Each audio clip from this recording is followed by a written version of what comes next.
मित्रांनो, अमेरिकेच्या न्यूयॉर्क शहरामधून एक धक्कादायक घटना समोर आली आहे। एक महिला बसमधून उतरताच वेगाने वाहणाऱ्या पाण्यात पडते आणि त्यानंतर जे घडतं ते पाहून लोकांच्या काळजाचा ठोका चुकतो। सोशल मीडियावर व्हायरल होत असलेल्या या व्हिडिओला आता चर्चेचा विषय बनवून सोडला आहे। अनेक जण या घटनेला भयानक म्हणत आहेत, तर काही जण याकडे शहरातील बिघडत चाललेल्या परिस्थितीचे संकट म्हणून पाहत आहेत। व्हायरल व्हिडिओमध्ये संबंधित महिला गुलाबी रंगाचा टॉप घालून बसमधून उतरताना दिसत आहे, परंतु रस्त्यावर इतकं पाणी साचलं होतं की बस चालकाला गाडी फुटपाथच्या अगदी जवळ लावता आली नाही। अशा परिस्थितीत प्रवाशांना थेट रस्त्यावरील पाण्यातच उतरावं लागलं।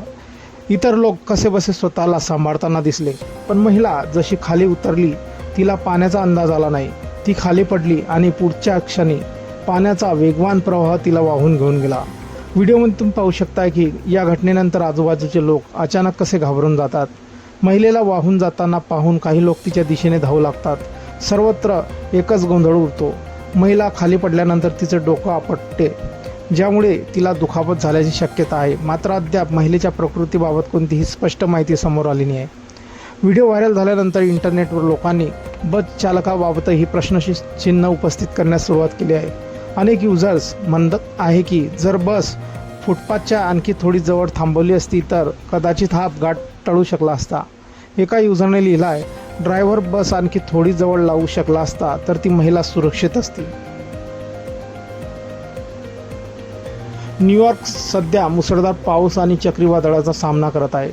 अनेक भागात अचानक झालेल्या पुरामुळे रस्ते पाण्याखाली गेले आहेत। परिस्थिती अशी झाली आहे की रस्त्यावर गाड्या चालवणंही कठीण झालं आहे। शहरात अनेक ठिकाणी इतकं पाणी साचलं आहे की ड्रेनेज सिस्टम कोलमडली असून सतत होत असलेल्या पावसामुळे जनजीवन पूर्णपणे विस्कळीत झालं आहे। मित्रांनो, आपल्या काही प्रतिक्रिया असतील व्हायरल व्हिडिओबद्दल आपण कमेंट बॉक्समध्ये देऊ शकतात। व्हिडिओ आवडल्यास व्हिडिओला लाईक, शेअर आणि चॅनलला सबस्क्राईब करायचा। मित्रांनो, धन्यवाद।